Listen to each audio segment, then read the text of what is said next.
Narendra had brought 2 or 3 young members of the Brahmo Samaj to the temple garden.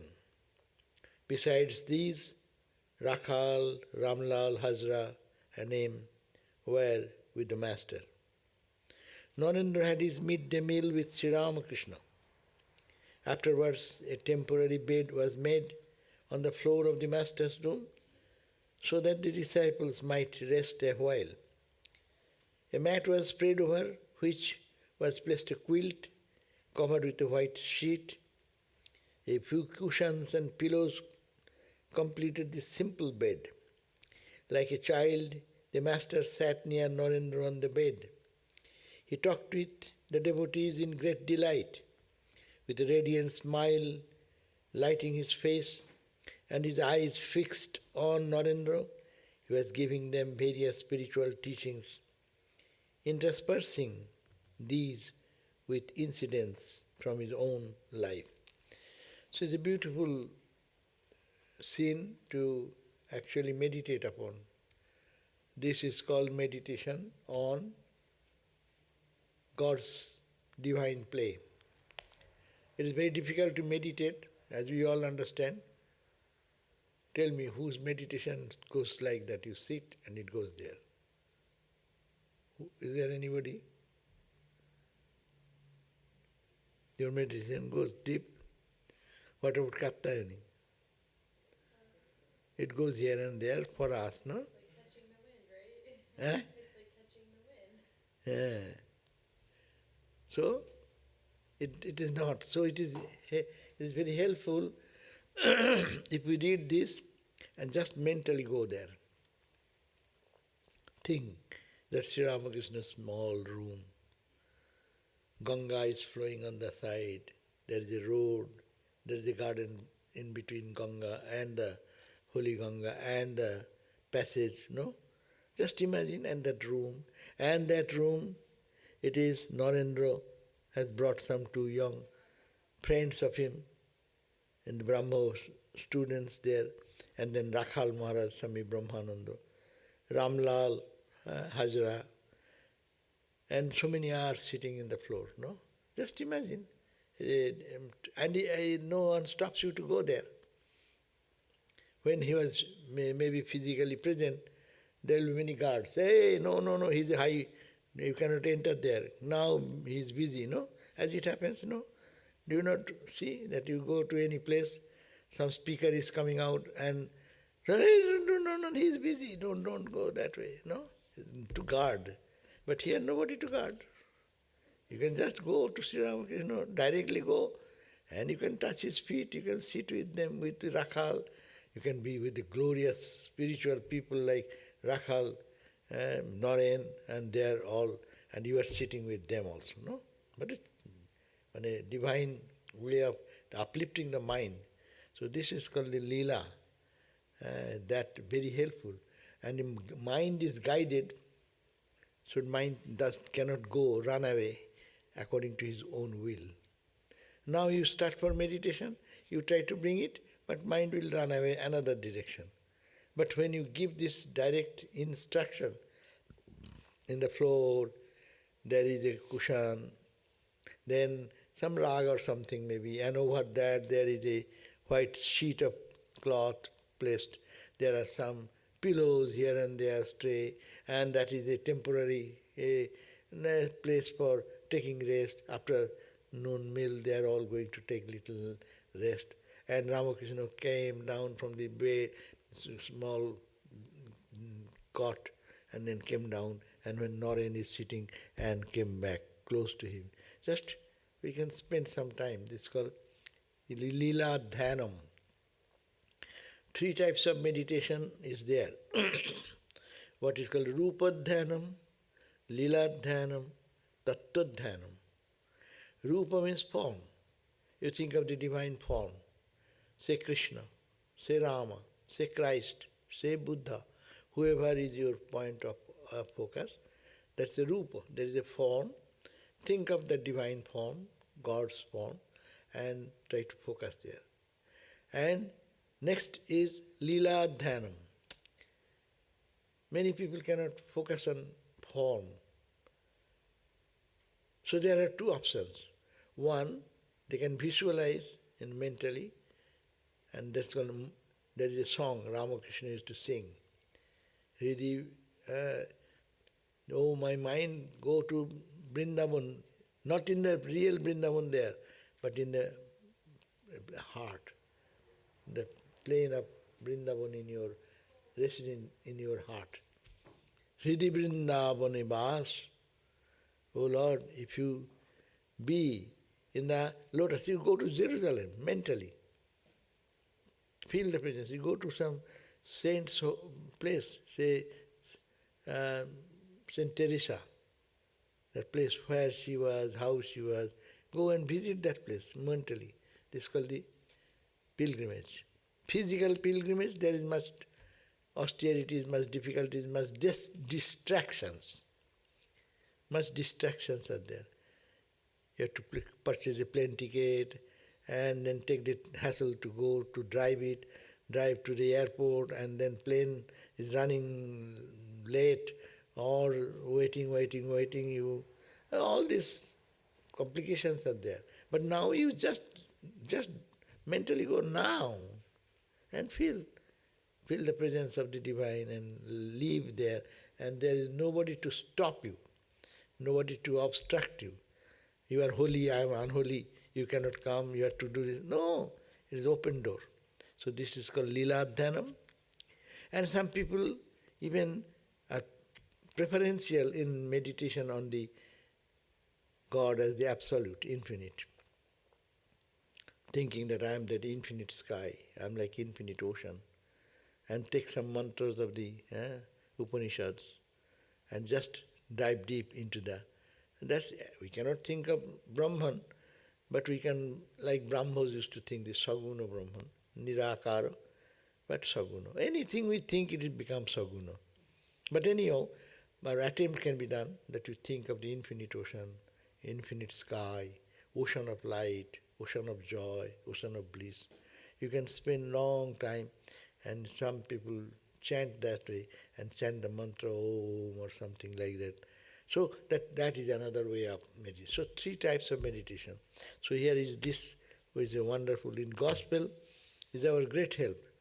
In every beginning of the discussion, Sri Ramakrishna, how he is moving, how he is sitting, how he is walking, how he is talking, how he is touching someone, how he is dancing in ecstasy.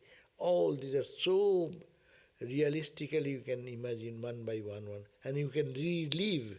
That is called the relive in the heaven of God, this consciousness, where there is no world, it is all God and God and God. So after this, what says? Sri Ramakrishna was sitting with a radiant smile lighting his face and his eyes fixed on Narendra.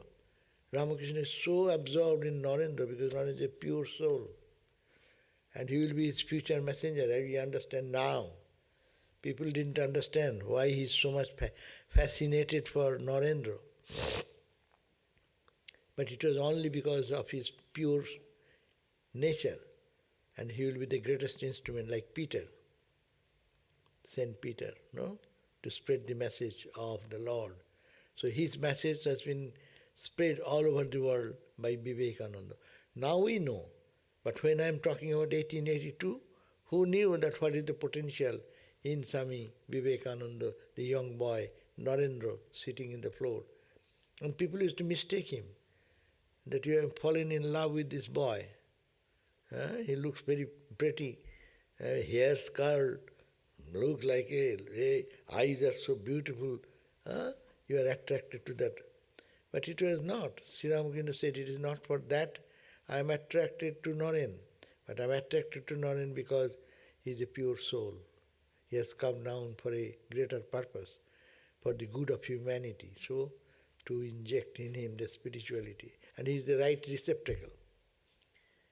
It is the question is not that we should be right receptacle. Many costly material may be put. It should be put in a proper vessel. It should be capable of holding that. Otherwise it will be lost. That's why Sri Ramakrishna is so much attentive to Naren other than anyone. And he actually replaced, Narendra actually replaced Ramakrishna after the passing away of Sri Ramakrishna. They become the leader, guide of the whole group of Ramakrishna devotees, as also for the guide of the whole world. So Master, and he is talking about, now this is the thing that not only it is not a just dumb movement of Ramakrishna or sitting here, but he is talking. What he is talking, living, lively Ramakrishna, God incarnate. God is talking in a human, taking a human body. And it's first-hand record. That's why it's so powerful. Master said, after I had experienced Samadhi, my mind craved intensely to hear only about God.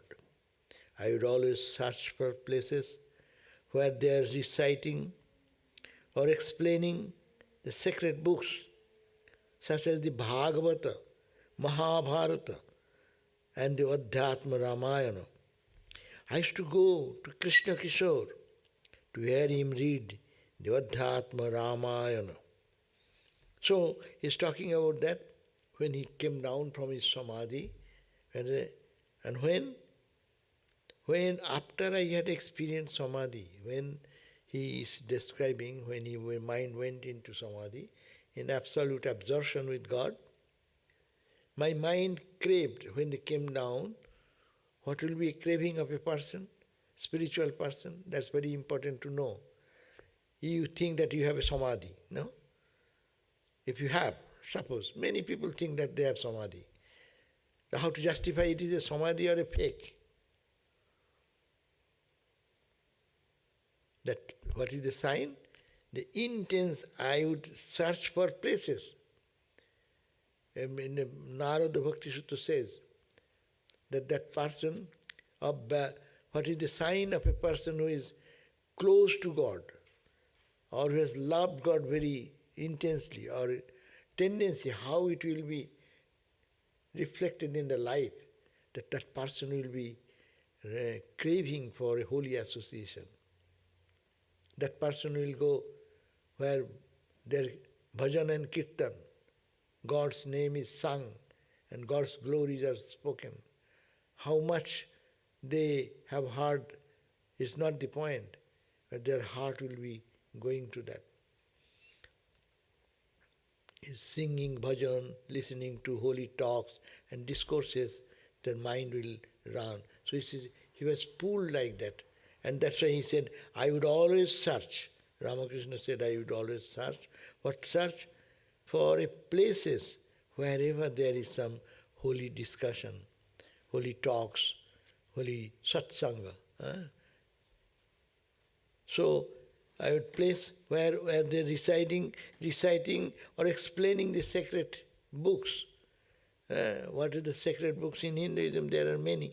But some, he says that it was common, colloquial, in a popular parlance, that there are those days, there is no theatre, much of this movie and other things. So India is a very special country. They have occasions to create temporary places where some well-reputed scholar or a devotee will be speaking on some scriptures, some spiritual text. Even they used to have some theatrical performance. They are saturated with spirituality. That is the uniqueness of India. Even I remember when very early days, say 80 years, 70, 80 years before, the society was such.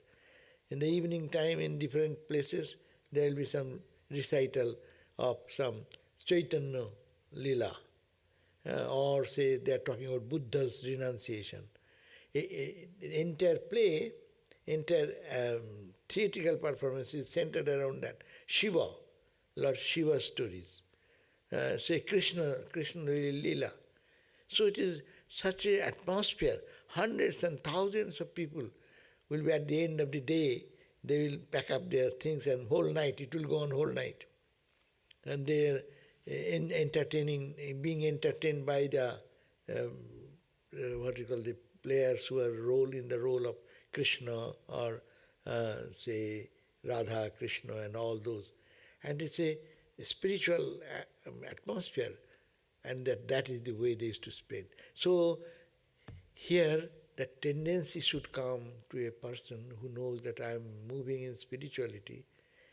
His or her heart should be panting for going to the holy association, where I can go, where there is any holy discussion, where there is any holy singing and chanting the glories of the Lord. So he said that I used to go to Krishna Kishore. Krishna Kishore was a very great scholar, Vedanta scholar. So he used to say, I used to go to listen to him, Adhyatma Ramayana, in a very Vedantic book. So what tremendous faith Krishna Kishore had. That Pandit is a scholar, but he has tremendous faith. What faith? Once, while at Vrindavan, he felt thirsty and went to a well. Near it, he saw a man standing. On being asked to draw a little water for him, the man said, I belong to a low caste. Sir, you are a Brahmin. How can I draw your water from you? Krishna Kishore said, take the name of Lord Shiva. By repeating his holy name, you will make yourself pure.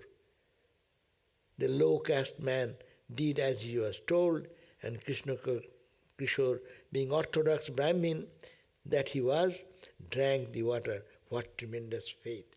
So you can have two things. One is social custom of the day, caste system. Caste system was very predominant in those days. But caste system, of course, it is subject of discussion. Caste system everywhere. But India was very much pointed out caste system because they have lower caste, higher caste, untouchability, no?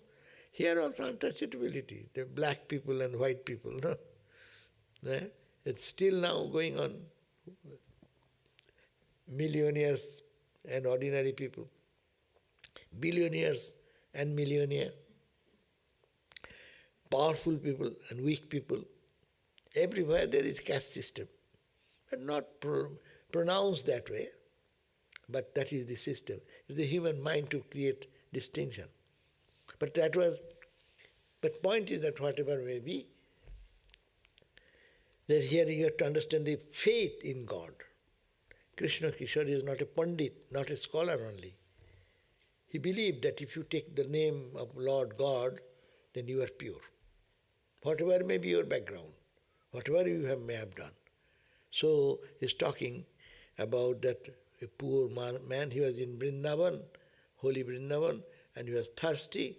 He wanted to drink some water, but he is a Pandit, great scholar, and Brahmin, high class. Brahmins are respected everywhere. Boston is called the Brahmin of America, no?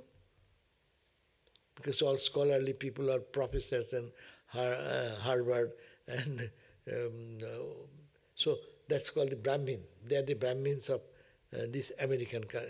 Now many places have become Brahmin because of the great scholars and erudite professors are there, learned people are there.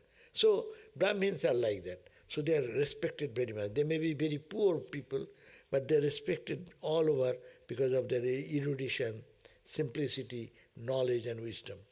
So he says that, okay, bring some water. He said, no sir, I belong to the low caste. I cannot give you because you are a higher caste. The society will condemn me. How can I touch you, a holy man like me?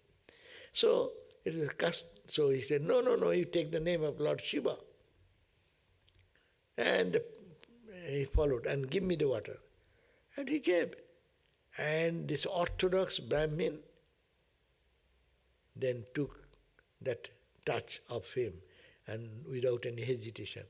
You know, this is very difficult to understand the intensity of this caste system. When anything good goes in the wrong hand, it becomes terrible. So naturally, it was very unacceptable in the society during those days. But this has gone now. It has gone from India. No one cares who is what.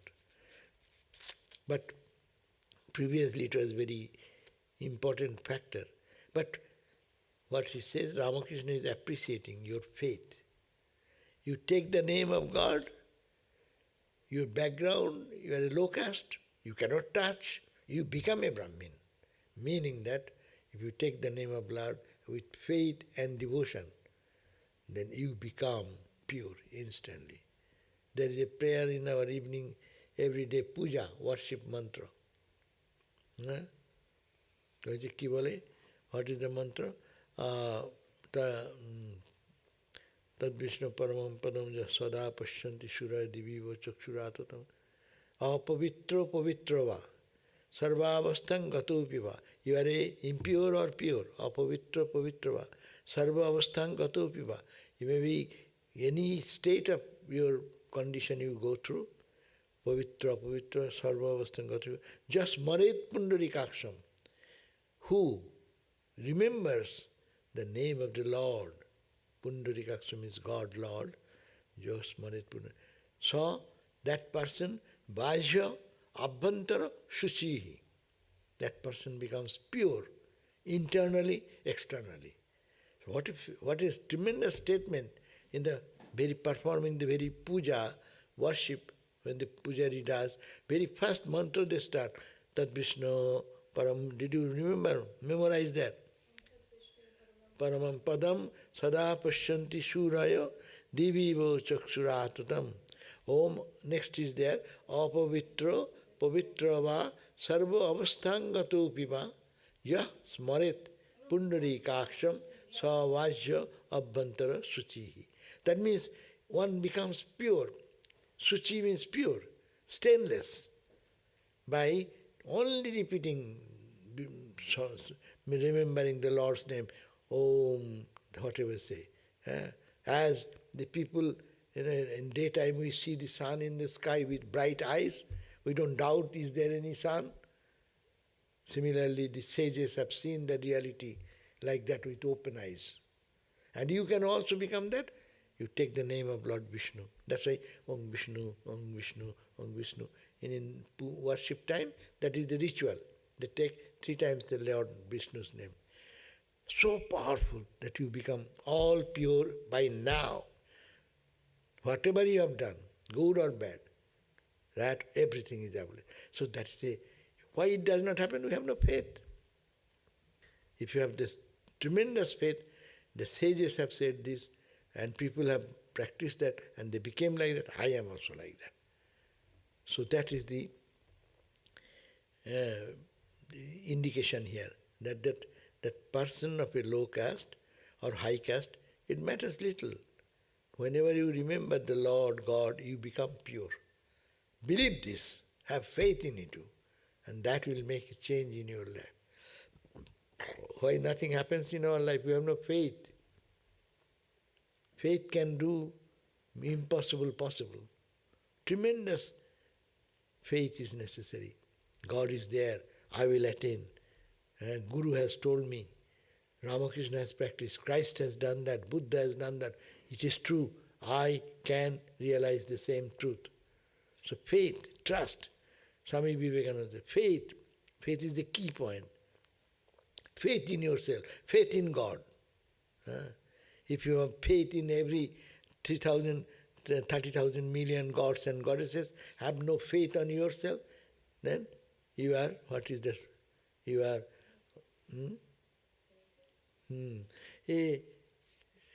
I forgot what is that. You are not a believer of God, or you are not in the path of spirituality, that idea. Swamiji's own language is there. So faith means trust and devotion. Trust and devotion. 2 things are necessary. Faith has 2 aspects. Faith has 2 aspects. Shraddha is a Sanskrit sabda. 2 aspects. One is trust, another is devotion. Trust, devotion. Trust means you have faith, conviction. God is there. Trust. And then have love for it. So two things should be combined into life. That makes a faith. We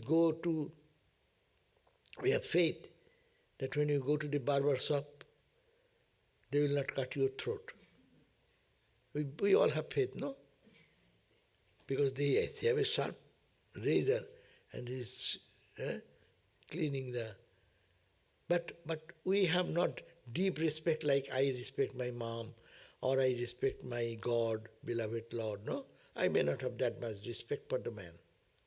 It's possible, no? We pay money and he is doing his job. Okay? But we have faith. Though I am paying money with a razor in the hand, he is not chopping my hair or cutting my throat. Where there was a blind barber. I heard about a town with a blind barber where they went to him. A lot of faith. So this is one side. Another side is that I may have faith. We come to the temple, we have faith, God is there. There's some type of devotion. But not enough to have that conviction that yes, He is there. So we come to the temple and devotion, have no faith. We go to the barber and I have faith that he will not kill me, but we have no devotion. So now can we punch together faith and devotion? It's called faith in the words of the Lord, faith in the words of your Guru, faith in the words of the scriptures, and also devotion. It is there. I cannot see this because I am not sufficiently practiced that idea. If I practice, it will happen. That faith. Otherwise, how will you move in life? Every day we are sitting for meditation with faith, hope and faith that we will realize one day God, and the trust and faith. So devotion, this is very important. There are two aspects of. Once a holy man came to the bank of Ganga and lived near the bathing ghat at Aryadaha, not far from Dakshineshwar. We thought of paying him a visit. Ramakrishna is continuing. I said to Holodhari, Krishna Kishore and I are going to see a holy man. Will you come and join us? Holodhari replied, he was a Vedantin, but he has half understood Vedanta, misunderstood Vedanta. So he said, Holodhari replied, what is the use of seeing a mere human body? You are going to see a monk, a holy man. You are saying holy man. It's a body, it's a human personality. What is the use of that? Which is no better than a cage of clay. This body is made of some flesh and bone. So why are you going to see a holy man? You are saying you are going to holy man. Actually you are going to see a body of someone. And body means it is flesh and bone. What are you going to see that? Vedanta, not this is all false. That concept is working. But Holodhari was a student of the Bhagavad Gita and Vedanta philosophy. This gentleman who says the holy man is a bundle of flesh and bone. That was the concept of a Vedanta Pandit, but didn't understand that this man is no more the same person. He is transformed by thinking of God. Holy man is different. The same old man, the ravish man, the selfish, who was cunning, who was mean, unkind, that man is dead. Thinking of God, he has become divinized. That's why holy man is not to be considered so in a such disrespectful way. So here he says, but Holodhari was a student of the Bhagavad Gita and Vedanta philosophy, and therefore referred to the holy man as a mere cage of clay. I repeat this to Krishna Kishore, that Pandit who is talking about, who has deep faith, no? He said, with great anger, Krishna Kishore said, how impudent of Holodhari to make such a remark. How can he ridicule as a cage of clay the body of a holy man who constantly thinks of God, who meditates on Rama and has renounced all for the sake of the Lord? Does not he know that such a man is the embodiment of the Divine Spirit? He was so upset by Holodhari's remark that he would turn his face away from him whenever he met him in the temple garden and stopped speaking to him for a line. So this is the point showing the difference between a Pandit and a spiritual seeker. We may be a Vedanta student and genuine Vedanta student. We have to think that it is everything you are seeing name and form, true. But there is a consciousness behind everything. It is permeated by the consciousness. So if this is forgotten, then you become just a critic of human personalities and you look the thing very superficially. That is not spirituality. So he says that this Krishna Kishore was having faith in God. He feels that God is there, and if you take God's name, you will be purified. And whereas Holodhari, he is also Vedanta Pandit. He is a Pandit.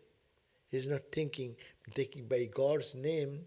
If you repeat the Lord's name, you become pure and purer and purer and purer. So a holy man who have given up everything for God became a renunciate.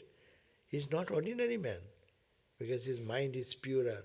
So therefore he should be thought the God man, or it is child of God. That respect is to be given to him. Once Krishna Kishore asked me, "Why have you cast off the sacred thread?" In those days of God vision, I felt as if I were passing through the great storm of Ashwin. Footnote says the master referred to a great cyclone of 1864. So, in those days of God vision, Ramakrishna said, I felt as if I were passing through the great storm of the Ashwin month, and everything had blown away from me. No trace of my old self was left. That happens. When you think of God, Ramakrishna said, every bit of my personality is gone. Old personality is gone. Old self was left. I lost all consciousness of the world. I could hardly keep my cloth on my body, not to speak of the sacred thread. I said to Krishna Kishore, you will understand if you ever happen to be as intoxicated with God as I was. Brahmin, there is a custom. If you are a Brahmin, born in a Brahmin family, as a symbol of your remembrance that you are sacred, a sacred thread is always to be kept in the body.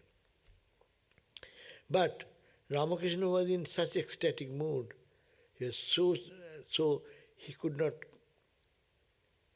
he threw away the Brahminic symbol, which is called sacred thread. That's also pride.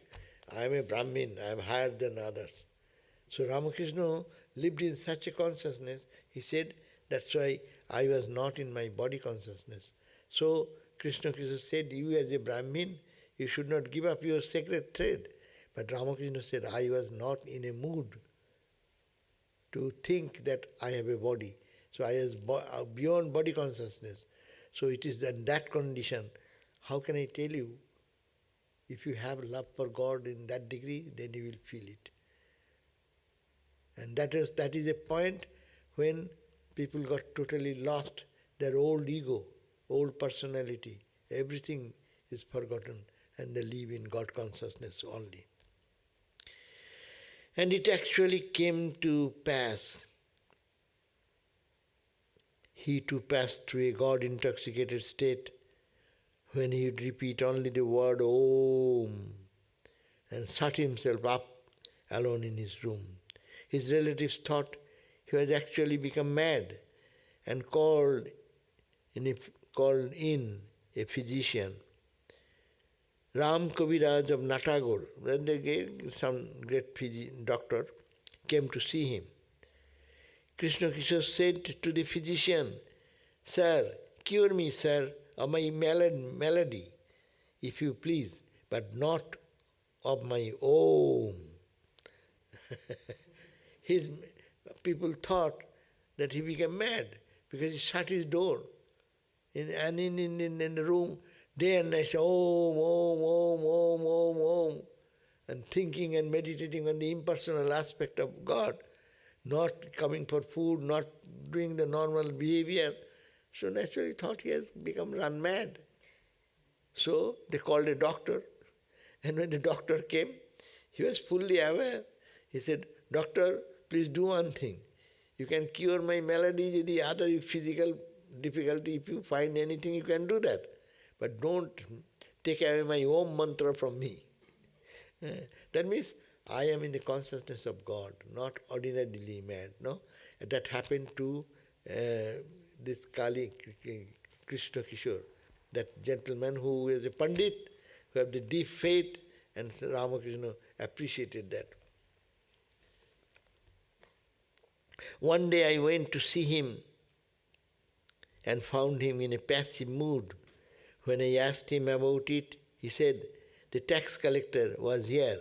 He threatened to dispose of my brass pots, my cups and my few utensils if I did not pay the tax, so I am worried." I said, Ramakrishna said, "But why should you worry about it? Let him take away your pots and pans. Let him arrest your body even. How will it affect you? For your name is Kha, Narendranath slapped. He used to say to me that he was the spirit, all pervading as the sky. He had got that idea from Adhyatma Ramayana. I used to tease him now and then, addressing him as Kha. Therefore, I said to him that day with a smile, 'You are a Kha. Taxes cannot move you.'" So he's talking about that. Even Vedanta study is for a very highly advanced spiritual student. Only merely saying I am not the body, not the mind does not work. If we have body consciousness, anything happens to the body, our mind goes into the body consciousness. And then anything happens to my friend, to my home, to my car, I get affected. So that's why it is difficult. That this I am not the body and nothing belongs to me. These are all passing shows. To say that needs a big, huge mental strength and practice, long spiritual practice, to feel that it is not the reality, Brahman is the reality. So, Krishna Kishore, though of such a high state of mind, Ramakrishna is saying that he was also disturbed. When, Brahmins always are poor in India. They live in high level of spiritual thoughts. Naturally, they are not very worldly. They cannot make good money. And their business, they cannot do any business. They only preach spirituality or some scriptures and give some rituals for the spiritual or family needs, no? But they live on that very little earning is only there. So they are not rich people.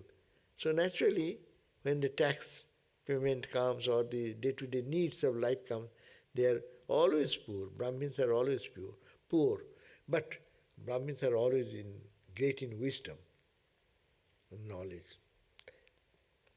So here he says that Ramakrishna is making a joke that you are saying always, I am Atman, I am Brahman, I am like infinite sky.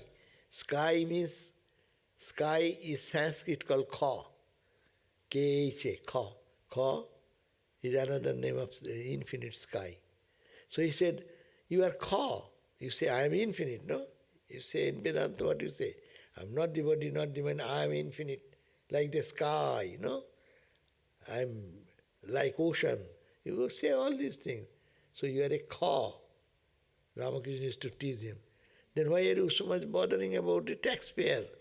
The tax collector has come. Let them take your pots and pans, or take you even put you to the jail. What is that? You are not body, you are cow. So that's why I said, yes, it is very difficult to practice Vedanta in that real sense, unless long time mind is purified and purified and purified, feel convinced I am not devotee. Whatever happens, I am not it. I am that cosmic consciousness. In that state of God intoxication, I used to speak out my mind to all. I was not respecter of persons. Even to a man of position, I would not be afraid to speak the truth. One day, Jyotindra, the titled aristocrat of Calcutta, Jyotindra came to the garden of Jodu Mallik, and I was there too. I asked him, what is the duty of man? Is it not our duty to think of God? Jyotindra replied, we are worldly people. How is it possible for us to achieve liberation? Even King Yudhishthira had to have a vision of hell. This made me very angry. I said to him, what sort of man are you? Of all the incidents of Yudhishthira's life, you remember only his seeing hell. You did not remember his truthfulness, his forbearance, his patience, his discrimination, his dispassion, his devotion to God. I was about to say many more things when Hridaya stopped my mouth. After a little while, Jyotindra left the place, saying he had some other business to attend to. He's saying that in that state of ecstasy, he will not care for who will think what, because he is telling the truth. He could read the mind of people and he could understand what their intention, and he'll correct it. So the Jyotindra is a very respectable person in the society, and he came to another landlord, Jodu Mallik is the name, in our house, and Ramakrishna happened to be there. And seeing this gentleman, his normal behavior, Ramakrishna will always ask, what do you think of God? What is the goal of life? And then he will take over the discussion. It's a very simple approach. Wherever he goes, as an innocent person, he will say, sir, how do you think of God? What is God? How can we realize God? And then they will say something, and then he will take up the very good trick. In that way, he gave the message to the community, those people, going door to door. That is the God's grace. No? God comes when he comes, out of his own compassion, comes to us. These people are not eager to listen, but he goes to them and then create an environment, and just what he has experienced, he speaks out. So here he says that what is the duty? Is not our duty in life to think of God? And that gentleman said, we are worldly people. How is it possible to achieve liberation? And you see, even the king Yudhishthira, in the Mahabharata, there is a story that he had to see the hell. That means so much pure. But Ramakrishna was a little disturbed. But seeing so many other good characteristics of a man you don't see, you only remember only one part. And that is the hellish experience. So we like that. We don't look at the good qualities of people. 100 good quality, one bad quality, I will remember that bad quality. And that's a human nature. So here he is criticizing that you don't remember that how great was Yudhishthira the king. He was very truthful. Give away all this suffering in their life because of his truthfulness. his forbearance, how much he endured, how much patience, how much analytically discriminated life, truth, untruth, his dispassion, his love for God, devotion to God. So, many days later I went with captain to see Raja Saurendra Tagore. Raja means a title conferred by government of India that time. The word Raja also means the ruler or king. No? Raja means king. So it is a title, honored title, and a great, that means he is a very respectable, rich person. So many days later when I went with captain to see Raja Saurendra Tagore, as soon as I met him, I said, I cannot address you as Raja or by such a title, for I should be telling a lie. He talked to me a few minutes, but even so, our conversation was interrupted by the frequent visits of Europeans and others. A man of Rajasic temperament, Saurendra was naturally busy with many things. Jyotindra, his elder brother, had been told of my coming, but he sent word that he had a pain in his throat and could not go out. One day, in the state of divine intoxication, I went to the bathing ghat of the Ganga at Varanagar.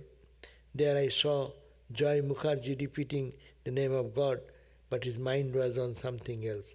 I went up and slapped him twice on the cheeks.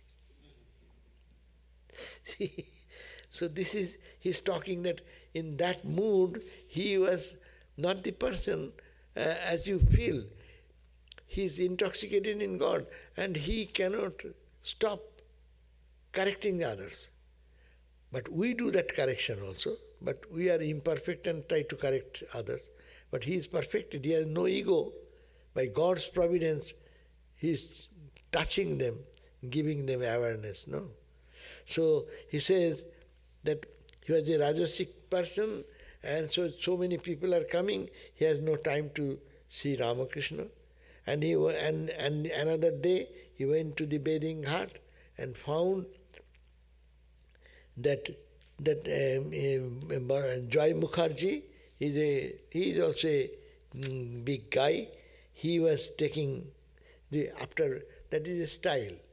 People go to take a Ganga dip, and then either in the water they stand and repeat the holy name, their mantra. They do that mantra either in the water or come out of the water and stand and do.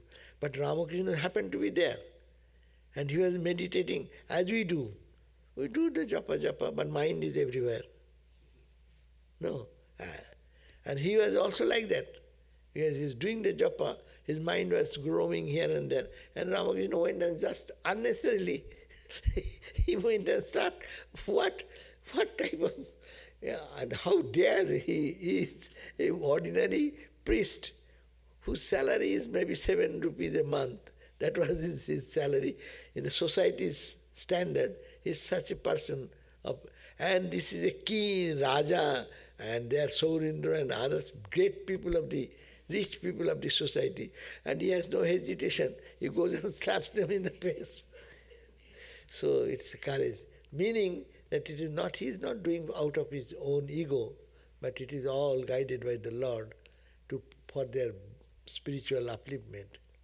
He did the same thing in the Rasmuni's time. Rasmuni, who established the Kali temple in Dakshineshwar.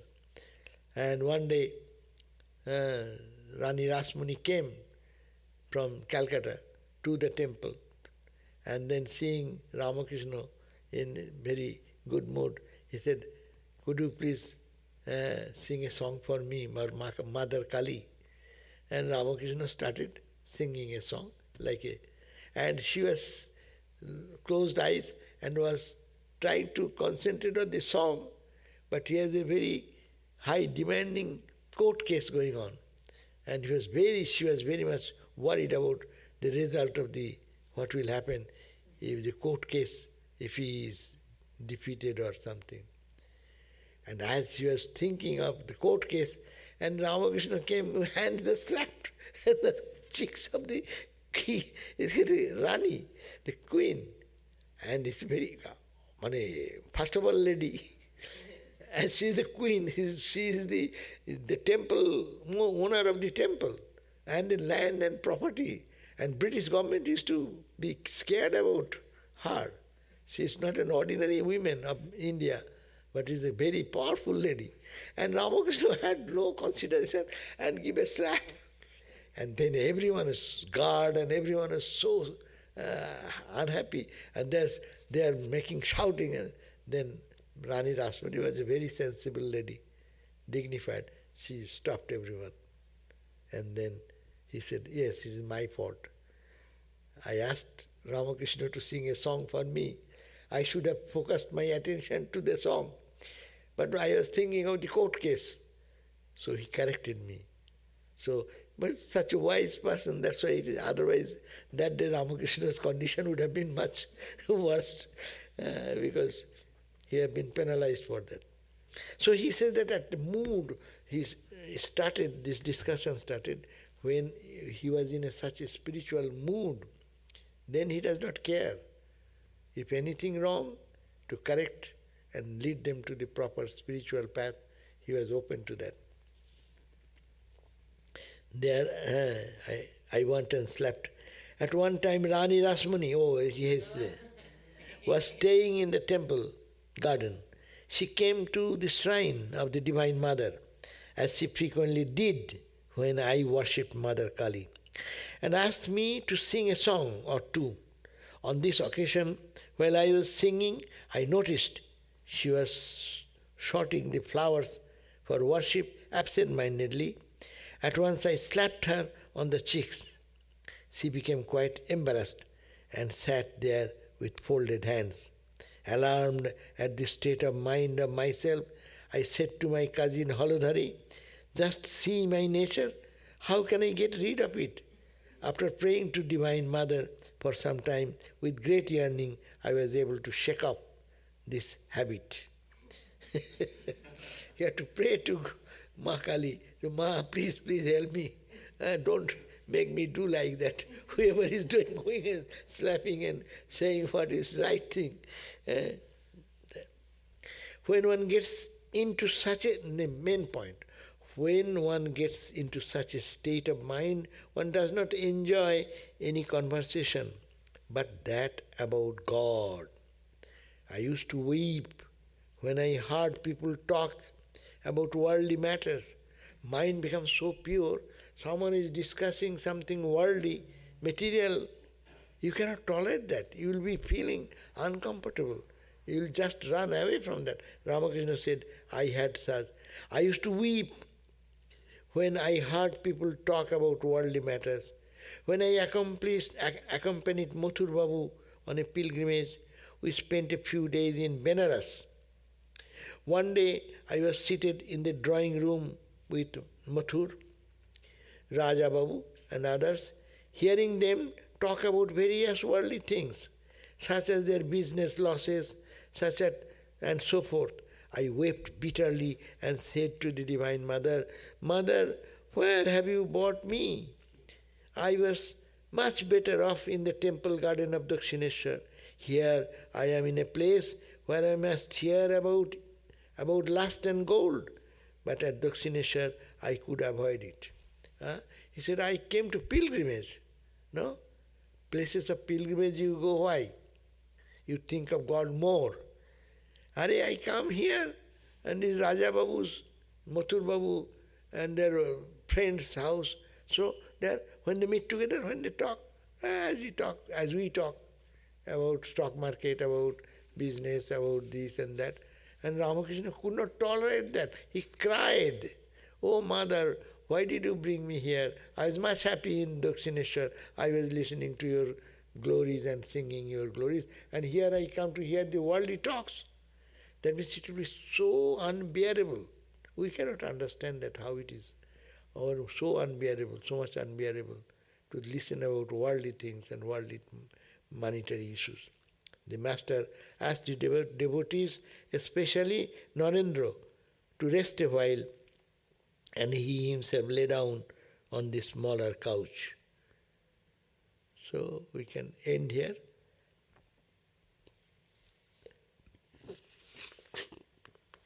And now we'll come singing and dancing. Next is coming in the afternoon, after a little rest.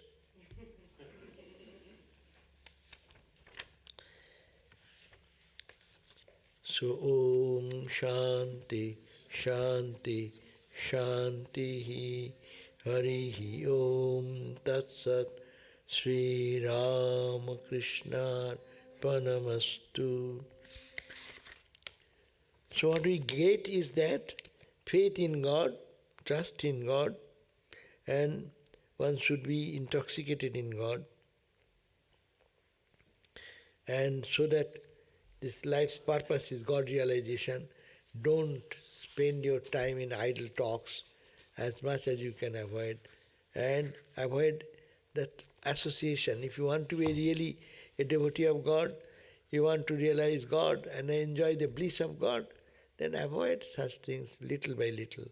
It does not happen in a day, but try to do the other way, how to think of God more and more. Go to holy company, as he said. At that mood I used to go to wherever there is any conversation about God. Matters little who is doing, which group is doing. And also the association of worldliness cannot be tolerated. As the mind becomes pure, that mindset and its reaction will come. And a tremendous reaction as Ramakrishna could feel. Even touching a coin, he will feel the pain, scorpion biting, because worldliness, it is taking me away from God. So that's a very high state, but we need not have to go to that level. But this much can be done, that we have to feel that how we can intensify our spiritual life, how we can make our life more introvert, into our inner consciousness. We'll have to live in our life, do our duties, earn whatever money, go to job and this and that, everything. But we should not exhaust our whole energy day and night, and rest of the time gossiping and chit-chatting and talking about worldly things. What can we do? We cannot change the world. Even you are a good person, philanthropic person, you think you will do good to world. Yeah, as best as you can do. But part of the time, or most of the time, should be dedicated to God realization, which is the goal of life. If you can do, someone say, I'm doing good to others. Doing good to others is not goal of life. Why are you doing good to others? You have to bring the awareness that I'm serving God in them. Minus, with that ideology, your work, so many big hospitals are there, big schools are there, big charitable institutions are there. There is not lacking, those are not lacking. That's a very good thing for the good of the society. But that should not be the end of our aspiration. Our goal should be for God realization, and that's an aid. It's an aid to reach that goal. But don't forget God, as Ramakrishna said, that all are zeros. Zero has no value in life unless you put one behind the zero. So if you put one behind the zero, 1 0 makes 10, 2 0 is not worthless. It makes 100. 3 zeros does not make 0, but it is 1,000. Wipe out the 1, it is all zeros, 20 zeros. I give you 20 zeros. Nothing. But if someone puts 1 behind and 20 zeros money, oh my God, what is that? So every zero adds value. Everything of the universe adds value to the spiritual person because it's God and God and God. So that is the inspiration what we want to get. Okay? Shanti, Shanti, Shanti. Tomorrow, Medhananda or Mahajogananda, Stotra, letters of Swami. Very good.